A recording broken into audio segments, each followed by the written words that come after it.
Olá, meus amigos e minhas amigas, eu sou o professor Vinícius e este é o canal Meio Milhão Nunca Mais. Meus amigos, vocês conseguem imaginar, por exemplo, na Alemanha, uma agência de viagens chamada Joseph Goebbels? Vocês conseguiriam pensar numa avenida chamada Rudolf Hess? Num centro médico Joseph Mengele? Pra vocês saberem o que eu quero dizer, os dois primeiros que eu citei eram a tropa de choque do regime nazista. O último, ele era o médico de Auschwitz, que também prestava serviços ao regime nazista. Isso seria um escárnio, não seria? Pois é, mas no Brasil isso é uma coisa natural. As nossas ruas e avenidas estão tomadas por torturadores, estão tomadas por pessoas que participaram do regime militar brasileiro. Este é o tema do nosso vídeo de hoje, mas antes de eu dar sequência no nosso vídeo, eu gostaria que vocês se inscrevessem no canal para quem não é inscrito. Quem gostar do vídeo já dá um like aí para quem acompanha nosso canal, né, constantemente, dá um like para poder impulsionar essa publicação e a gente aí chegar a mais pessoas mandando a nossa mensagem. Bom, gente, quem acompanha o nosso canal sabe que eu venho, né, há algum tempo fazendo uma série chamada Nunca Esqueceremos. E esta série eu trato de alguns personagens. A minha meta é tratar de todos os mortos desaparecidos pelo regime militar, que são um total de 434 mortos. E um desses eu vou falar um pouquinho hoje, embora eu tenha como meta aí fazer um episódio apenas para esse sujeito, que é o Frei Tito. Na verdade, o Frei Tito, ele chamava-se, né, Tito de Alencar Lima. Ele foi uma das vítimas do regime e ele vai estar nesse vídeo por uma situação que aconteceu aqui essa semana. Bem, o que aconteceu aqui essa semana? A Prefeitura de São Paulo, ela tem uma legislação, ela alterou uma legislação de nome de logradouros. Eu vou puxar aqui para vocês, a Lei 14.454, que ela trata de nome de logradouros, que desde 2010 é permitido fazer alteração em denominações de nomes de ruas que até então homenageavam pessoas apontadas por violar direitos humanos.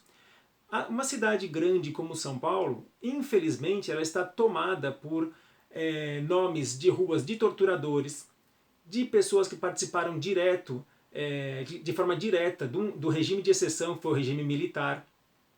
E de certa forma isso é um escárnio inclusive para as vítimas deste regime, né? É um escárnio para todos, mas mais ainda para as vítimas desse regime. E a prefeitura, ela acaba de sancionar uma lei de alteração do nome de uma rua, que é uma pequena rua na zona norte, na zona oeste, desculpa, da cidade de São Paulo, mas que ela traz aí uma representação simbólica bastante significativa. A rua Sérgio Fleury, ela passa a se chamar Rua Frei Tito. Como eu falei, uma pequena rua na zona norte, na zona oeste de São Paulo. Mas quem foi Sérgio Fleury e quem foi Frei Tito? Vejamos, eu estou aqui com o site do G1 como referência, e ele traz aqui para nós que Sérgio Paranhos Fleury, foi delegado do Departamento de Ordem Política e Social de São Paulo, o DOPS. Para quem não sabe, o DOPS ele foi um departamento de ordem política, ele foi um centro de tortura, né? Ele tentava provar certos crimes. Um dos maiores crimes da ditadura militar era o crime de subversão, né? Ser subversivo era ser contra o regime, né? Você protestar contra o regime, protestar contra uma ditadura, né? Resistir à ditadura era considerado subversão e era considerado crime. Não vinha com esse nome, mas é um crime de lesa pátria, né? Eles utilizavam a tortura como meio eficaz na cabeça deles de conseguir provar algumas atividades subversivas. Bem, Fleury, ele tinha essa prática, né, de tortura. Ele é um torturador bastante conhecido aqui na cidade de São Paulo. ele é apontado como um dos torturadores de Frei Tito. E quem é Frei Tito? Como eu falei, eu não vou me ater muito à questão do Frei Tito, que eu vou fazer um vídeo exclusivo de Frei Tito na série Nunca Esqueceremos, isso mais adiante, tá? Mas, em linhas gerais, Frei Tito é um cearense, ele era um cearense, que atuou na promoção da educação de qualidade no Brasil, né? Talvez para os dirigentes do regime, você buscar uma educação de qualidade era um dos maiores crimes que poderia acontecer. Vide Paulo Freire, né, que também foi preso e exilado pelo regime militar, né, pelas suas atuações em prol da alfabetização em massa. Foi preso ao participar de um congresso da União Nacional dos Estudantes em 1968. Com frades dominicanos, atuou em um grupo de resistência à ditadura militar.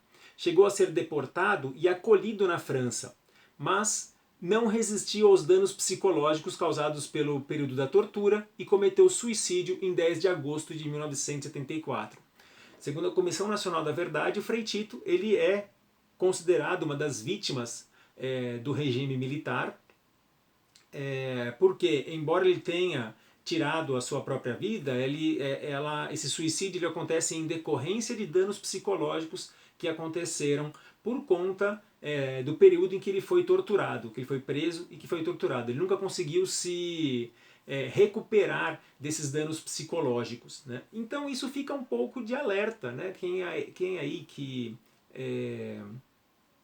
apoia a tortura como método, né? Nenhum país civilizado ele apoia a tortura como método, né? Como método de investigação, né? A tortura ela é vista como uma forma de barbarizar. A tortura cometida pelo Estado é a pior forma de o Estado conseguir ter sucesso em qualquer tipo de investigação. É um escárnio, na verdade, né? Então houve aí essa alteração do nome da rua, do nome desta rua na Vila Leopoldina, sai, né, o nome do torturador e entra então o nome do torturado.